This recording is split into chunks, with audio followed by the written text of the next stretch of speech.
നമസ്കാരം, ഞാൻ ബൈജു നായർ. നമ്മുടെ ചാനലിലേക്ക് സ്വാഗതം. നമ്മുടെ ജപ്പാൻ യാത്രയുടെ അവസാന ദിവസമാണ്. ഇന്ന് ഒരു ദിവസം കഴിഞ്ഞാൽ നാളെ നമ്മൾ സൗത്ത് കൊറിയയിലേക്ക് പോവുകയാണ്. ഇന്ന് വന്നു നിൽക്കുന്ന സ്ഥലം വളരെ ദുഃഖകരമായ സ്മൃതികൾ ഉണർത്തുന്ന ഒരു സ്ഥലമാണ്. അത് ഹിരോഷിമയാണ്. ലോകത്തിലെ ഏറ്റവും വലിയ ആറ്റം ബോംബ് വീണ സ്ഥലം. 1945 ഓഗസ്റ്റ് 6-നാണ് ഇവിടെ രാവിലെ 8:15 ആ ഒരു ലോകത്തിലെ ഏറ്റവും വിനാശകരമായ ഒരു ബോംബ് വീണത്. ആ ബോംബ് വീണ് ഏതാണ്ട് 1,66,000 പേർ മരിച്ചു. അമേരിക്കയാണ് ബോംബിട്ടത്. ലിറ്റിൽ ബോയ് എന്നാണ് അമേരിക്ക ആ ഒരു ബോംബിനിട്ട ഓമനപ്പേര് എന്ന് പറയാം. എന്തായാലും അതിനുശേഷം ഇത്രയും വർഷം കഴിഞ്ഞപ്പോൾ ലോകത്തിലെ തന്നെ ഏറ്റവും മികച്ച സിറ്റികളിലൊന്നായിട്ട് ഹിരോഷിമ വളർന്നു കഴിഞ്ഞു. അതായത് അത്തരത്തിലുള്ള ഏത് തരത്തിലുള്ള സെറ്റ് ബാക്കിനെയും അതിജീവിക്കുന്നവരാണ് ജപ്പാൻകാർ. കാരണം ഇന്നിപ്പോൾ ഇവിടെ മഴയാണ്. അതിന് കാരണം ഏതോ ഒരു ടൈഫൂൺ ഇതുവഴിയെ പോയിട്ടുണ്ട് അല്ലേ? ഇവിടെ എപ്പോഴും അങ്ങനെയാണ്. ഇവിടെ ഈ ഒന്നുകിൽ സുനാമി അല്ലെങ്കിൽ ഭൂകമ്പം ഇങ്ങനെ എന്തെങ്കിലുമൊക്കെ സംഭവിച്ചുകൊണ്ടിരിക്കും. പക്ഷേ അതൊന്നും ഈ ജനതയെ ഒട്ടും പിന്നോട്ട് വലിക്കുന്നില്ല. ആ രീതിയിൽ ഏത് തരത്തിലും ഏത് പ്രതിബന്ധത്തെയും തരണം ചെയ്യാൻ പറ്റുന്ന രീതിയിലുള്ളൊരു മാനസികാവസ്ഥയാണ് ജപ്പാൻകാർക്കുള്ളത്. അപ്പോൾ ഇന്ന് നമ്മൾ കാണാൻ പോകുന്നത് ഹിരോഷിമയിലെ കാഴ്ചകളാണ്. അന്നത്തെ ബോംബ് വീണതിൻ്റെ സ്മാരകങ്ങൾ ഇപ്പോഴും ധാരാളമുണ്ട്. അതൊക്കെയാണ് കാണാൻ പോകുന്നത്. എന്നോടൊപ്പം കുട പിടിച്ച് നിൽക്കുന്നത് മിസ്റ്റർ സ്റ്റാൻലിയാണ്. അമേരിക്കയിൽ നിന്ന് നമ്മുടെ ടൂറിൽ ജോയിൻ ചെയ്യാൻ വന്ന സ്റ്റാൻലിയാണ്. എന്തിനും കുട പിടിച്ചിരുന്നൊരു സ്വഭാവമാണ് സ്റ്റാൻലിക്കുള്ളത്. അപ്പോൾ ഇന്നിപ്പോൾ മഴ വന്നപ്പോഴും കുട പിടിച്ച് തന്നിരിക്കുകയാണ്. നമ്മളിപ്പോൾ ഇന്നലെ താമസിച്ച ക്രൗൺ പ്ലാസ ഹോട്ടലാണ്, ഹിരോഷിമയിലെ ക്രൗൺ പ്ലാസ ഹോട്ടൽ. അപ്പോൾ രാവിലെ നമ്മളവിടെ യാത്ര ആരംഭിക്കുകയാണ്. നമ്മുടെ ബസ് എത്തിയിട്ടുണ്ട്. ഇവിടെ നിന്നും ഈ ഉച്ചയ്ക്ക് ഹിരോഷിമയിൽ നിന്ന് നമ്മൾ ഫുക്കോക്കോ എന്ന സ്ഥലത്തേക്ക് പോകും. അവിടെ നിന്ന് ഫെറിയിലാണ് നമ്മൾ സൗത്ത് കൊറിയയിലേക്ക് പോകുന്നത്. അത് മറ്റൊരു വ്യത്യസ്തമായ യാത്ര ആയിരിക്കുമെന്ന് കരുതുന്നു. അപ്പോൾ എന്തായാലും ദുഃഖകരമായ കാഴ്ചകളിലേക്ക് എല്ലാവർക്കും സ്വാഗതം. അതുപോലെ തന്നെ ഇപ്പോൾ ക്യാമറ പിടിച്ചുകൊണ്ട് നിൽക്കുന്ന സിയാദിന് നന്ദി പറയുന്നു.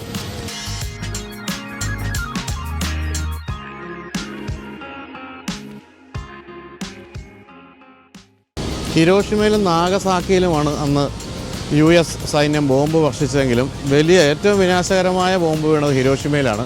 അതുകൊണ്ട് തന്നെ ബോംബ് സ്മാരകങ്ങളും ഏറ്റവും കൂടുതലുള്ളത് ഹിരോഷിമയിൽ തന്നെയാണ്.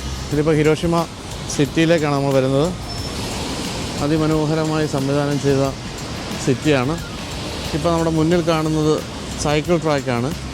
ഒരല്ലലുമില്ലാതെ സൈക്കിൾ ചവിട്ടി പോകാം. കൊച്ചി നഗരത്തിൽ സൈക്കിൾ ചവിട്ടിയാലും ബസ് ഇടിച്ച് ചാവുകയുള്ളൂ. ഇവിടെ പക്ഷേ അങ്ങനെയല്ല. അതുപോലെ ഫ്ലവർ ബെഡുകളൊക്കെ കണ്ട റോഡ് സൈഡിൽ എത്ര ഭംഗിയായിട്ടാണ്. With a radius 1.2 kilometer, the people were instantly killed. 50% of the people were instantly. We want to have enough time for the Peace Memorial Museum. So let's after we see. ഹിരോഷിമയിൽ bomb വീണതിൻ്റെ സ്മാരകമായിട്ട് ഇപ്പം നിലനിൽക്കുന്നത് ഒരു ഡോമാണ്. ആ dome അങ്ങനെ ഒരു സ്മാരകമായിട്ട് നിലനിർത്തിയിരിക്കുകയാണ്. Bomb വീണത് 1945 ഓഗസ്റ്റ് 6-നാണെന്ന് പറഞ്ഞല്ലോ. ഈ 6-ന് രാവിലെ 8:15 ബോംബ് വീഴുമ്പോൾ മറ്റ് ബോംബുകൾ പോലെയല്ല ആറ്റമിക് ബോംബ്. ആറ്റമിക് ബോംബ് ആകാശത്ത് വെച്ചാണത് പൊട്ടുന്നത്. 600 മീറ്റർ മുകളിൽ വെച്ചത് പൊട്ടുമ്പോൾ ഭൂമിയിൽ വ്യാപിക്കുന്നത് 3000 ഡിഗ്രി സെൽഷ്യസാണ്. ഇരുമ്പ് ഉരുക്കാൻ പോലും 1500 ഡിഗ്രി സെൽഷ്യസ് മതി. അങ്ങനെയുള്ളപ്പോഴാണ് 3000 ഡിഗ്രി സെൽഷ്യസിൽ ഭൂമി ഉരുകിയത്. ഏതാണ്ട് 1,45,000 പേര് ഉടൻ തന്നെ മരിക്കുകയും പിന്നീട് 3-4 മാസം കൊണ്ട് വീണ്ടും അത്രയും പേർ തന്നെ മരിക്കുകയും 2,00,000-ലധികം പേര് എന്നേക്കുമായിട്ട് ക്യാൻസർ ബാധിതരാകുകയൊക്കെ ചെയ്തൊരു ഭീകര സംഭവമായിരുന്നു അത്. ഇപ്പോൾ രാവിലെ നേരം വെളുക്കുന്നേ ഉള്ളൂ. അധികം ആൾക്കാരൊന്നും എത്തിയിട്ടില്ല. ഇതാണ് ഇവിടുത്തെ പ്രധാനപ്പെട്ട കാഴ്ച. പക്ഷേ ഇത് കൂടാതെ ഒരു മ്യൂസിയം കൂടിയുണ്ട്. ഇനി നമ്മൾ പോകുന്ന ആ മ്യൂസിയത്തിലേക്കാണ്. 3 വർഷം മുമ്പ് ലോകത്തിലെ ഏറ്റവും വലിയ ആറ്റമിക് സ്ഫോടനം നടന്ന ചെർണോബിൽ സന്ദർശിച്ച ശേഷം ഇത്രയും ഭീകരമായ മറ്റൊരു കാഴ്ച കണ്ടിട്ടില്ല എന്ന് പറയാം. ഇപ്പോൾ പോലും 12 ലക്ഷം പേരേ ഉള്ളൂ ഈ ഒരു നഗരത്തിലെ ജനസംഖ്യ. എന്ന് പറയുമ്പോൾ ഈ നഗരത്തിലെ ബോംബ് വീണതിന് ശേഷവും വീണപ്പോഴും ഒക്കെ ആയിട്ട് ആകെ 4 ലക്ഷത്തിലധികം പേര് മരിച്ചിട്ടുണ്ട്. ബോംബ് വീണപ്പോൾ തന്നെ ഏതാണ്ട് നഗരത്തിലെ 50% പേര് മരിച്ചു എന്നാണ് കണക്ക്. 1.3 കിലോമീറ്റർ റേഡിയസിലുള്ള എല്ലാ സാധനങ്ങളും ഭസ്മമായി, ജനങ്ങൾ ഉൾപ്പെടെ. പിന്നീട് ഓരോ ദിവസവും ബോംബ് വീണതിൻ്റെ ആഫ്റ്റർ എഫക്ട്സ് ആയിരുന്നു എല്ലാവരുടെയും ജീവിതത്തിൽ. അത് അസുഖങ്ങളായിട്ടും മറ്റ് പ്രശ്നങ്ങളൊക്കെ ആയിട്ടും.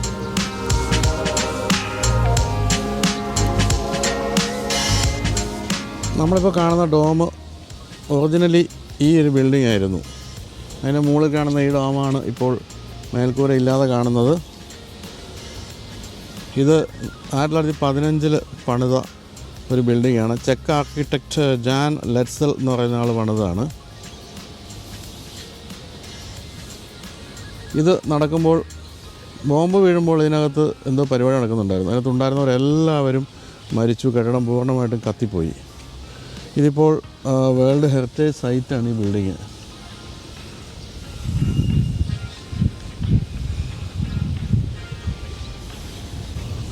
ഇനി നമുക്ക് ഈ കെട്ടിടം ഒന്ന് നദിക്കക്കരെയുള്ള പാലത്തിൽ കൂടി അവിടെ എത്തി കാണാം.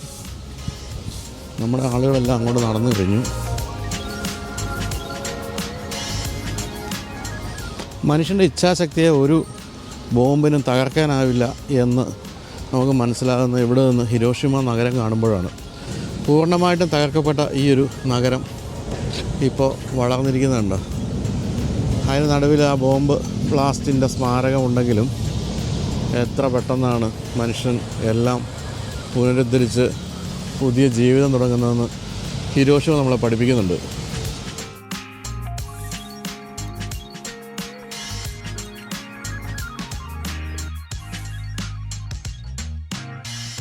നമ്മളിപ്പോൾ ഈ കടന്നു വന്ന പാലം നാമാവശേഷമായി പോയി ബോംബിങ്ങിൽ. പിന്നീട് പുനർനിർമ്മിച്ച പാലമാണ് നമ്മളിപ്പോൾ കാണുന്നതെന്നാണ് ഈ ബോർഡിൽ എഴുതിയിരിക്കുന്നത്.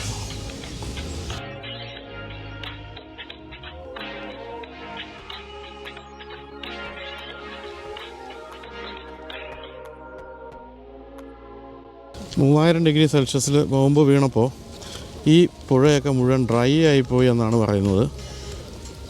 വറ്റി വരണ്ടു പോയി.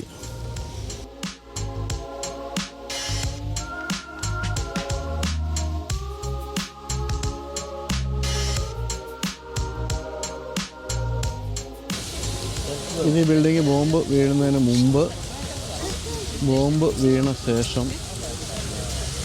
ശേഷമുള്ള ഉൾഭാഗം,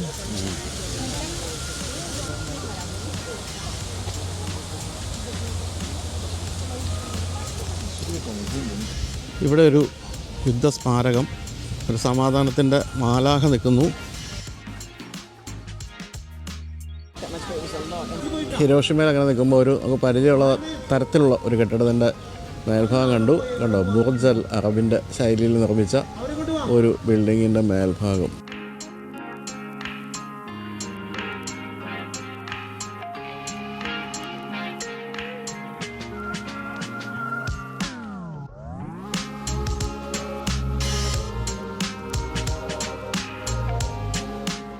ഇത് സഡാക്കെ സുസാസി എന്ന് പറയുന്ന ഒരു പെൺകുട്ടിയുടെ സ്മാരകമാണ്.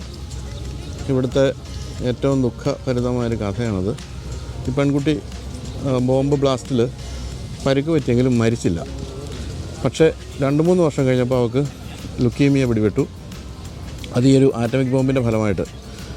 എന്നിട്ട് അവൾ മരണം കാത്തു കിടക്കുമ്പോൾ ആരോ അവളോട് പറഞ്ഞു കൊടുത്തു മരണത്തിൽ നിന്ന് രക്ഷപ്പെടാനായിട്ട് പേപ്പർ കൊണ്ട് കൊക്കിനെ ഉണ്ടാക്കി 1000 കൊക്കുകളെ ഉണ്ടാക്കുക, അങ്ങനെയാണെങ്കിൽ മരണത്തിൽ നിന്ന് രക്ഷപ്പെടാമെന്ന്.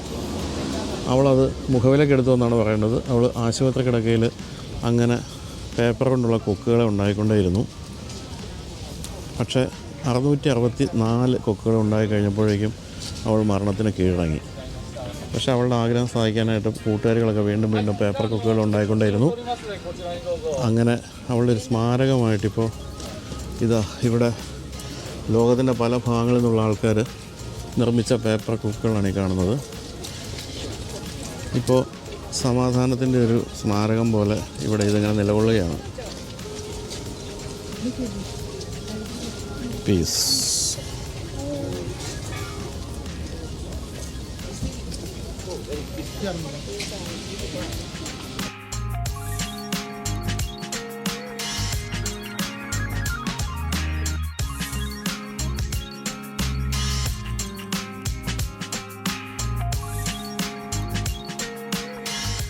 ഞാൻ കാണുന്നതാണ് പീസ് മ്യൂസിയം. നമ്മളിനി പോകുന്നത് അങ്ങോട്ടാണ്.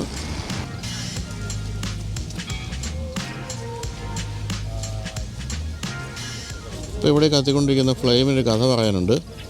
ഈ ഫ്ലെയിം ഇവിടെ സ്ഥാപിക്കുമ്പോൾ ജാപ്പനീസ് ഭരണാധികാരികൾ പറഞ്ഞത് എന്നാണോ ലോകം ആണവ വിമുക്തമാകുന്നത് അന്നേ ഈ ഒരു ഫ്ലെയിം ഓഫ് ചെയ്യുകയുള്ളൂ എന്നാണ് പറഞ്ഞത്. ചുരുക്കം പറഞ്ഞാൽ ഒരിക്കലും അത് അണയാൻ പോകുന്നില്ല.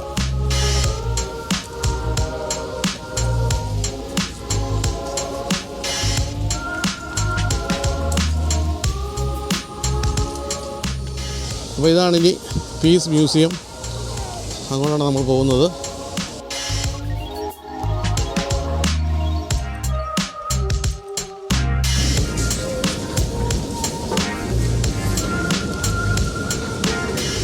ഹിരോഷിമ ബിഫോർ ദ ബോംബിങ് ആണ് ഈ കാണിക്കുന്നത്.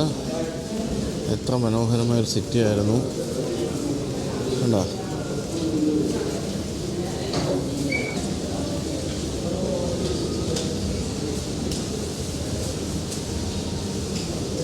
ഈ സന്തോഷമെല്ലാമാണ് ഒരു ബോംബ് വീണ് ഒരു ദിവസം തകർന്നത്. നമ്മളിപ്പോൾ ഈ ഫോട്ടോയിൽ കാണുന്ന എത്ര പേരൊക്കെ ബോംബിനെ അതിജീവിച്ചു എന്നറിഞ്ഞുകൂടാ. അതിനുശേഷം ഇതാ ആ ഒരു ദുർദിനത്തിൻ്റെ ഓർമ്മകളാണ് ഇനി നമ്മൾ ഉള്ളിലേക്ക് കയറുമ്പോൾ.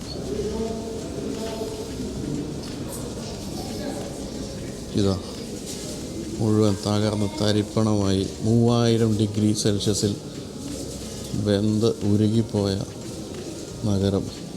മനുഷ്യജീവൻ്റെ സ്പർശം പോലും ഇല്ലൊരിടത്തും. ഇതാണ് നമ്മൾ നേരത്തെ കണ്ട ഡോം. അതും അതിൻ്റെ പരിസര പ്രദേശങ്ങളും ഇങ്ങനെയായിരുന്നു. ഒന്നും അവശേഷിച്ചില്ല. ഭൂമിയിൽ വീണ് പൊട്ടുന്ന ബോംബ് പോലുമല്ല ന്യൂക്ലിയർ ബോംബ്. ആകാശത്ത് നിന്ന് പൊട്ടിയിട്ടാണ് ഇത് ഇത്രയും ഡിസ്ട്രക്ഷൻ ഉണ്ടാക്കുന്നതെന്ന് മനസ്സിലാക്കുക. തല കറങ്ങിപ്പോകുന്ന കാഴ്ചകളാണ് ഇവിടെ. എന്താ ബോംബ് വീഴുന്ന ഒരു ഡിജിറ്റൽ ദൃശ്യമാണ്. ആകാശത്ത് ഇങ്ങനെ ഒരു മേഘപടലം പോലെ വന്ന് തകർത്ത് തരിപ്പണമാക്കുന്നു. ഇതാ ബോംബ് വീഴുകയാണ്. വിമാനത്തിൽ നിന്നും പതിക്കുന്ന ബോംബ് നഗരത്തെ തകർത്ത് തരിപ്പണമാക്കുന്നു.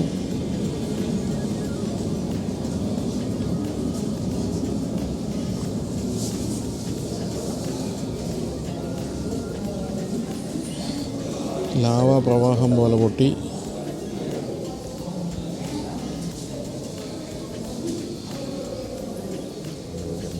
അവസാനം ബാക്കിയായത് കരിഞ്ഞ്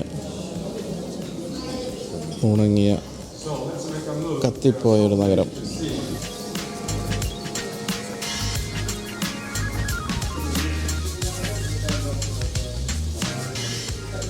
ഇനി യുദ്ധവുമായിട്ട് ബന്ധപ്പെട്ട കാഴ്ചകൾ ഗ്രാഫിക്സിലൂടെയും ഒറിജിനൽ ചിത്രങ്ങളിലൂടെയും മറ്റും പുനഃസൃഷ്ടിച്ചിരിക്കുന്നതാണ്.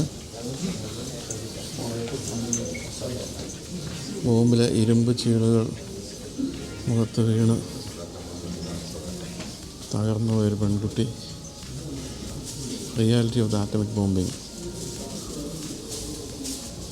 അന്ന് ചിത്രങ്ങളെടുത്ത ആൾ പറഞ്ഞിരിക്കുന്നത് ചിത്രങ്ങളെടുക്കാൻ ശ്രമിച്ചിട്ട് 20 മിനിറ്റോളം അദ്ദേഹത്തിന് എടുക്കാൻ സാധിക്കാത്ത അവസ്ഥയിലായിപ്പോയി. അതിന് ശേഷമാണ് ആദ്യത്തെ ചിത്രം എടുക്കുന്നത്. അതാണ് ഈ കാണുന്നത്.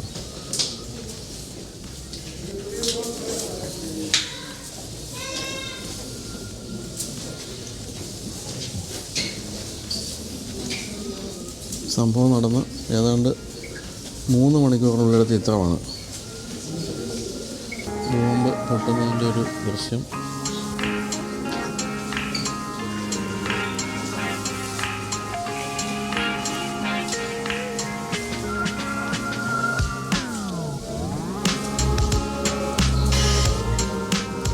എന്താണ് സംഭവിച്ചതെന്ന് പോലും അറിയുന്നതിന് മുമ്പ് അവരെല്ലാവരും മരിക്കുകയായിരുന്നു. അന്നത്തെ മെറ്റലിൻ്റെയും മറ്റു അവശിഷ്ടങ്ങളാണ്. എല്ലാം ചുരുണ്ട് കൂടി കരിഞ്ഞ് ഉരുകിപ്പോയ അവസ്ഥയിലാണ്.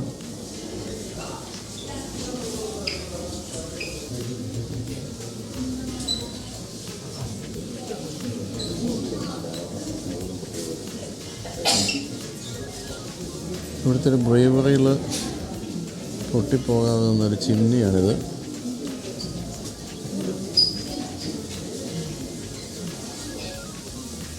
ഇതൊരു ഫൗണ്ടൻ്റെ അവശിഷ്ടങ്ങൾ. Flower stands.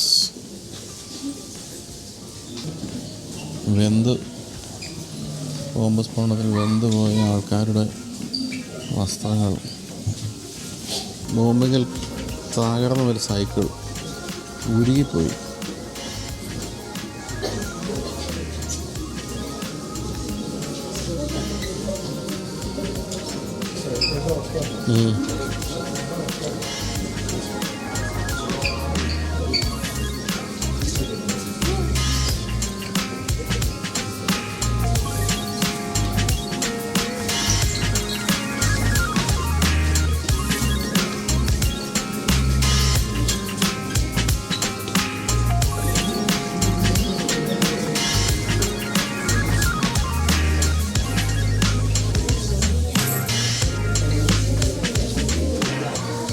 മുഖമില്ലാതായിപ്പോയ മനുഷ്യർ.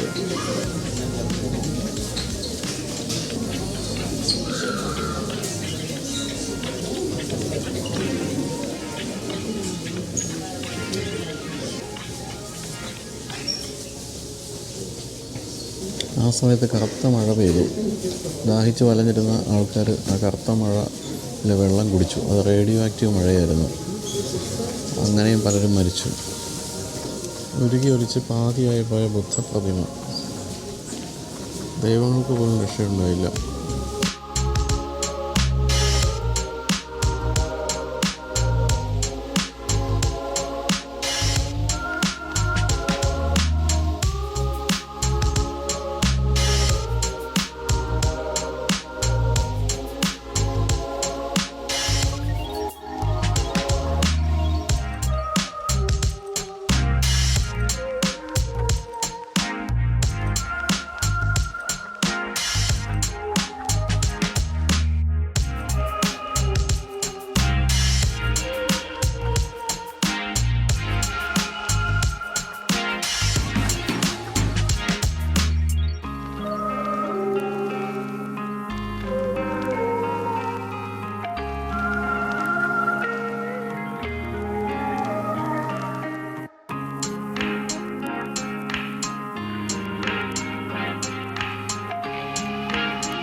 ഇതൊക്കെയാണ് ഈ നഗരത്തിൻ്റെ അന്നത്തെ അവസ്ഥ.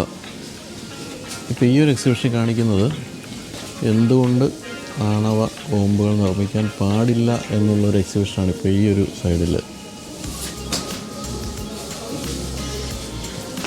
ലോകത്തെ ആണവ വിമുക്തമാക്കുക എന്നുള്ളതാണ് നമ്മൾ ചെയ്യേണ്ട കാര്യം.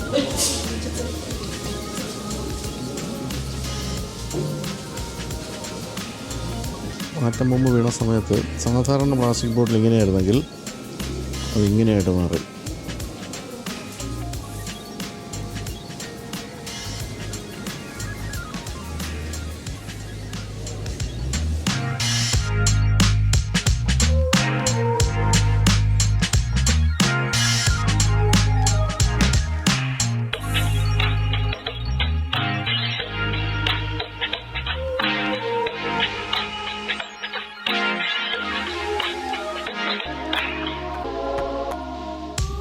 നമ്മളിപ്പോൾ ഹിരോഷിമയിൽ നിന്ന് ഏകദേശം 1 മണിക്കൂറോളം ബസ്സിൽ യാത്ര ചെയ്ത് ഒരു സ്ഥലത്തെത്തി. സ്ഥലത്തിൻ്റെ പേര് എനിക്ക് അറിയാൻ വേണ്ടു, സത്യമായിട്ട് എനിക്കറിയാം. പക്ഷേ നമ്മൾ ഇവിടുന്ന് പോകാൻ പോകുന്നത് ഈ കഫേ കണ്ടാൽ പെട്ടെന്ന് എളുപ്പമുണ്ട് പറയാൻ. മിയാജിമോ എന്ന് പറയുന്ന ഒരു ഐലൻഡിലേക്കാണ്. ഇവിടുന്ന് 10 മിനിറ്റ് ദൂരമേ ഉള്ളൂ ആ ഐലൻഡിലേക്ക്. അവിടുത്തെ പ്രത്യേകത അവിടെ ഒരു അമ്പലമുണ്ട്, ഒരു ഷ്രൈൻ ഉണ്ടെന്നുള്ളതാണ്. ഇവിടുത്തെ ഷിൻഡോ എന്ന് പറയുന്ന മതക്കാരുടെ ഒരു ഷ്രൈനാണ്. അതിൻ്റെ പ്രത്യേകത അതിൻ്റെ കടലിലാണ് അതിൻ്റെ അമ്പലത്തിൻ്റെ ചില ഭാഗങ്ങൾ നിൽക്കുന്നതെന്നുള്ളതാണ്. നമ്മൾ ഈ ജപ്പാനെ പറ്റി പലപ്പോഴും ചിത്രങ്ങൾ കാണുമ്പോൾ ആ ഒരു അമ്പലത്തിൻ്റെ ഭാഗം കടലിൽ നിൽക്കുന്ന ആ ചിത്രങ്ങൾ കണ്ടിട്ടുണ്ടാകും. ചുവന്ന നിറമുള്ളൊരു സംഭവം, അത് കാണാൻ വേണ്ടി പോവാണ്. 10 മിനിറ്റാണ് ഇവിടുന്ന് ഫെറി പോകേണ്ടത്. അപ്പോൾ അവിടുന്ന് ഒരു അല്പനേരം കണ്ടതിന് ശേഷം തിരിച്ചു വരും. കാരണം ഇത് വളരെ ചെറിയൊരു ഐലൻഡാണ്, 31 സ്ക്വയർ കിലോമീറ്റർ മാത്രം വലിപ്പമുള്ള ഒരു ഐലൻഡാണ് ഇത്. ശരിക്കും ഈ ജപ്പാൻ്റെ ഒരു സദേൺ മോസ്റ്റ് എൻഡ് എന്ന് പറയുന്ന ഒരു സ്ഥലത്താണ് നമ്മൾ പോകാൻ പോകുന്നത്. അപ്പോൾ അവിടുത്തെ കാഴ്ചകളിലേക്ക് പ്രവേശിക്കാൻ നമ്മുടെ ഗ്രൂപ്പ് എല്ലാം അവിടെ വെയിറ്റ് ചെയ്യുന്നുണ്ട്. ഇപ്പോൾ നമ്മളവിടെ നിൽക്കുമ്പോൾ ഇവിടുത്തെ ഒരു കഫേയുടെ മുന്നിൽ നിർത്തിയിരിക്കുന്ന ഒരു കാറാണ്. പാക്കാർഡ് എന്ന കമ്പനിയുടെ കാറ് 1948 ആണ്. 5400 cc 145 bhp 8 സിലിണ്ടർ എഞ്ചിനുള്ള ഒരു തകർപ്പൻ സാധനം. ഫെറിയുടെ ടിക്കറ്റാണ്. മിയാജിമ ജെട്ടി ഫ്രം മിയാജിമ.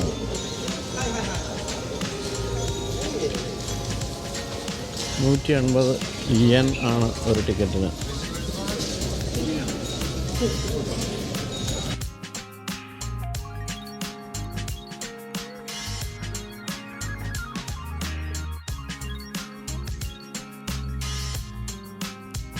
നമ്മൾ പോകുന്നത് ആ ഫെറിയിലാണ്.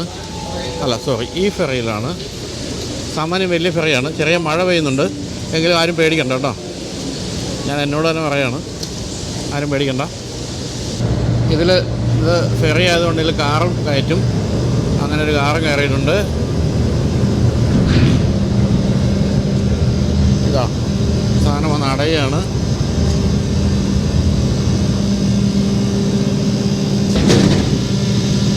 നമ്മുടെ ഫെറി പുറപ്പെടുകയാണ്.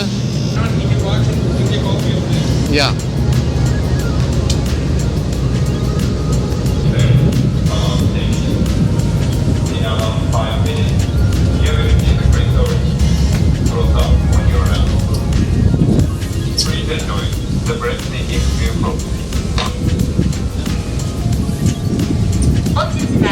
JR 西日本また各階の客室には救命胴衣の格納場所や着用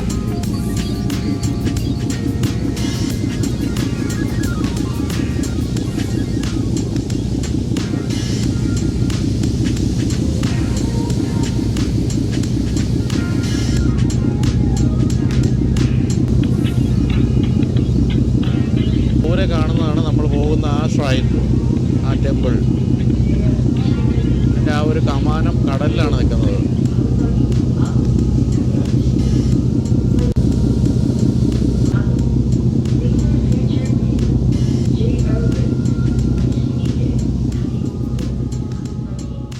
ഇതാ കടലിലെ കമാനം.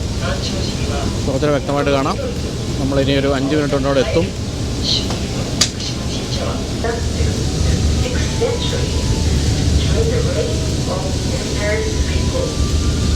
ഇത് വളരെ പഴയൊരു കമാനമാണ്. 6th സെഞ്ച്വറിയിലാണ് നിർമ്മിക്കപ്പെട്ടത്. എത്രയോ നൂറ്റാണ്ടുകളുടെ കാറ്റും മഴയും കൊണ്ട് നിൽക്കുകയാണ്.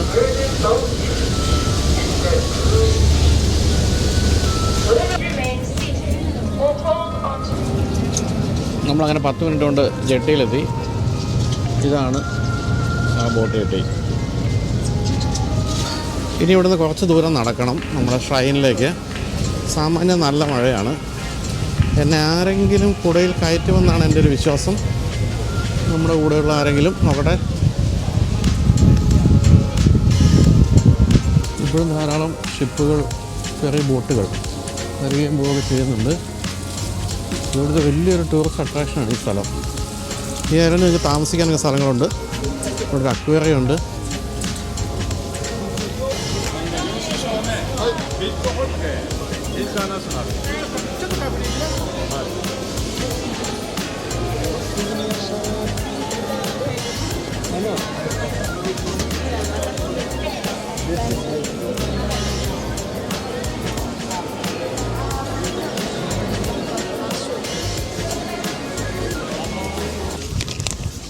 അപ്പോൾ നമ്മളിവിടെ നിന്നൊരു ബ്രോഷറൊക്കെ സംഘടിപ്പിച്ചിട്ടുണ്ട്. അപ്പോൾ ഈ പറയുന്നത് ഈ ഷ്രൈൻ്റെ പേര് ഇറ്റ്സുകുഷിമ എന്നാണ്. അതുപോലെ കടലിൽ കാണുന്ന കമാനത്തിൻ്റെ പേര് ഔറ്റോറി എന്നാണ്. ഔറ്റോറി എന്നാണ്. ഞാൻ പറഞ്ഞ പോലെ 6th സെഞ്ച്വറിയാണ്. പക്ഷേ അതിന് ശേഷം പലതവണ പുതുക്കി പണിതൊക്കെ 1168 ഒന്ന് പുതുക്കി പണിതു. അങ്ങനെയൊക്കെയാണ് ഇപ്പോൾ കാണുന്ന ലെവലിലെത്തിയത്. നമ്മുടെ കുടയിൽ കയറ്റിയ യുവതി, താങ്ക് യു. ഇവിടുത്തെ 2 മാനുകൾ, ഒന്ന് ശശി മറ്റൊന്ന് സോമൻ. അവർ രണ്ടുപേരുടെ മഞ്ഞ് കൊണ്ടുകൊണ്ടിരിക്കുന്നു, അല്ല തണുപ്പ് കൊണ്ടുകൊണ്ടിരിക്കുന്നു.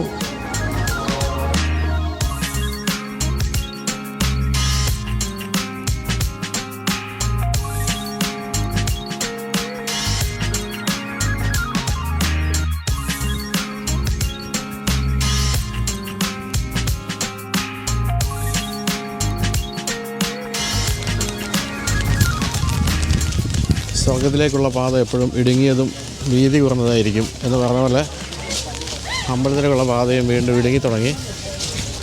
നമ്മൾ ഇനിയും കുറേ ദൂരം നടക്കാനുണ്ട് നമ്മുടെ കമാനത്തിലേക്ക് എത്താൻ. ഇവിടെയായിട്ട് കാണുന്നതാണ് ആ അമ്പലം, 6th സെഞ്ച്വറി. അപ്പോൾ നമ്മളിങ്ങനെ വരുമ്പോൾ ആ ഡിയർ ഇവിടെ പച്ചക്കറിയൊന്നും കഴിക്കാനില്ലെന്ന് തോന്നുന്നില്ലേ, പുല്ലൊന്നും. അതുകൊണ്ട് ഇത് കടലിൻ്റെ സൈഡിൽ കൂടെ കിട്ടുന്ന ചെറിയ ചെറിയ സാധനമൊക്കെ കഴിച്ച് നടക്കുന്നു. അപ്പോൾ പിള്ളേരെല്ലാം ഡിയറിൻ്റെ കൂടെ സെൽഫി എടുക്കുകയാണ്. പക്ഷേ ഡിയർ മാന്യനാണ്, അദ്ദേഹം അവിടെ നിന്ന് മാറിക്കൊണ്ടിരിക്കുന്നു. സ്ത്രീകളോടൊപ്പമുള്ള അന്യ സ്ത്രീകളോടൊപ്പം ഫോട്ടോ എടുക്കില്ല എന്ന് ഉറക്കെ പ്രഖ്യാപിച്ചുകൊണ്ട് കടലിൻ്റെ അടുത്ത് മാന്യ ആദ്യം കാണുക അല്ലേ, കാട്ടിലേ കണ്ടിട്ടുള്ളൂ.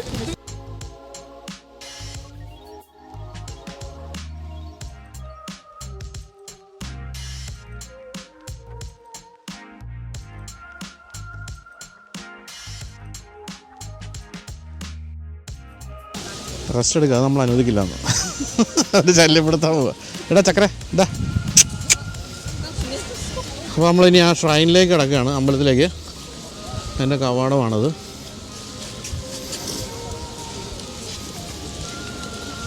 നമ്മുടെ കടലിൽ കാണുന്നതിൻ്റെ ഒരു ചെറിയ കളറല്ലാത്ത ഒരു സംഭവം ഇവിടെ നിൽപ്പുണ്ട്.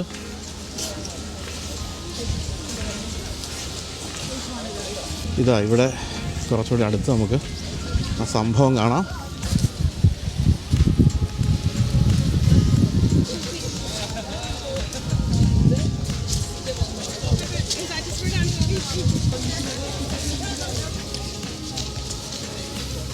എനിക്കിവിടെ കയറാൻ ടിക്കറ്റ് തരാമോ എന്ന് ചോദിച്ചുകൊണ്ട് നിൽക്കുകയാണെന്ന് തോന്നുന്നൊരു മാൻ.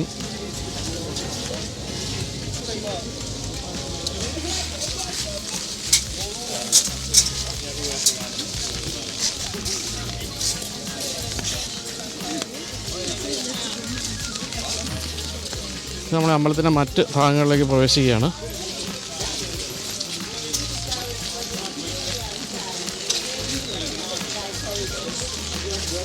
നിക്ക് എന്ന് നമ്മുടെ ഗൈഡ് പറഞ്ഞു ഇവിടെ നിക്ക് എന്ന്. അപ്പോൾ ഇവിടെ കയറാൻ ടിക്കറ്റ് എടുക്കണം. അതാണ് നമ്മുടെ ഗൈഡ് നിക്ക് ഇപ്പോൾ തന്നത്.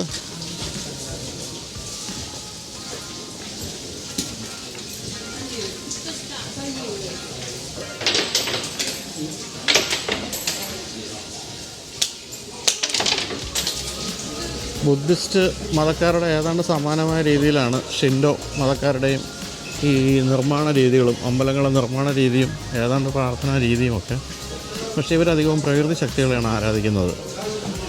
അല്ലാതെ ഒരു പ്രത്യേക ബുദ്ധനെയോ കൃഷ്ണനെയോ ഒന്നും പോലുള്ള ഒരു പ്രത്യേക ദൈവമില്ല, പ്രകൃതി ശക്തികൾ.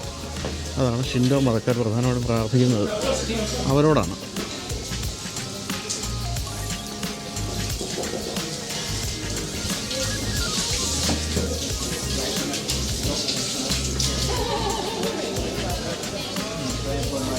അപ്പോൾ നമ്മൾ നിക്ക് പഠിപ്പിച്ചത് എങ്ങനെയാണ് ഇത്തരം ഷിൻഡോ ടെമ്പിൾ പ്രാർത്ഥിക്കേണ്ടതെന്നാണ്. അപ്പോൾ നമ്മൾ ആദ്യം ഒരു 10 യെന്നിൻ്റെ കോയിൻ കൈ പിടിച്ചിട്ടുണ്ട്. ആദ്യമായിട്ട് നമ്മൾ 2 തവണ വണങ്ങണം. ജോഫി ഇടാൻ പോകുന്നു. എന്നിട്ട് നമ്മൾ കോയിൻ അവിടെ ഇടുന്നു. എന്നിട്ട് ദൈവത്തിനെ വിളിക്കുകയാണ്. വീണ്ടും 2 തവണ വണങ്ങുന്നു. എന്നിട്ട് നമ്മളൊരു വിഷ് പ്രാർത്ഥിക്കുന്നു, പോകുന്നു. ഓക്കെ.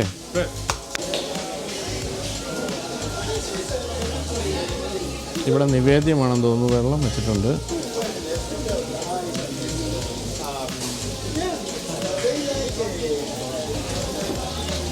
ഇവിടെയൊക്കെ നമ്മുടെ അമ്പലങ്ങളിലതുപോലെ തന്നെയുള്ള ചില സാധനങ്ങളൊക്കെ ഉണ്ട് എന്ന് പറയേണ്ടത്. ദ്വാരപാലകർ. ഈ ഇരിക്കുന്നത് സാക്കെ എന്നറിയപ്പെടുന്ന ജപ്പാനിലെ അരിയിൽ നിന്ന് മാറ്റുന്ന മദ്യമാണ്. ഇതിവിടുത്തെ ദൈവത്തിന് നിവേദ്യമായിട്ട് അർപ്പിക്കുന്നതാണ്. അപ്പോൾ നമ്മുടെ നാട്ടിലുണ്ടല്ലോ ചില അമ്പലങ്ങളിൽ അത്തരത്തിലുള്ള ചില നിവേദ്യങ്ങളൊക്കെ ഇവിടെ ഇപ്പോൾ അതിനുവേണ്ടിയാണ് ഇത് സൂക്ഷിച്ചിരിക്കുന്നത്. ഇവിടെ ഈ കാണുന്നതെല്ലാം നമുക്ക് ലക്ക് വേണമെന്നൊക്കെ എഴുതി വെച്ചിരിക്കുന്ന കെട്ടിയിടുന്ന പേപ്പറുകളാണ്, ദൈവത്തിന് സമർപ്പിക്കുന്ന പേപ്പേഴ്സ്. ഇവിടെ സ്റ്റേജ് പോലെ തോന്നിക്കൊരു ഭാഗമുണ്ട്. സ്റ്റേജ് ആയിരിക്കുമെന്ന് കരുതുന്നു. ഇവിടെയും ബാക്ക്ഗ്രൗണ്ടിൽ നമുക്ക് ആ വലിയ കമാനം കാണാം.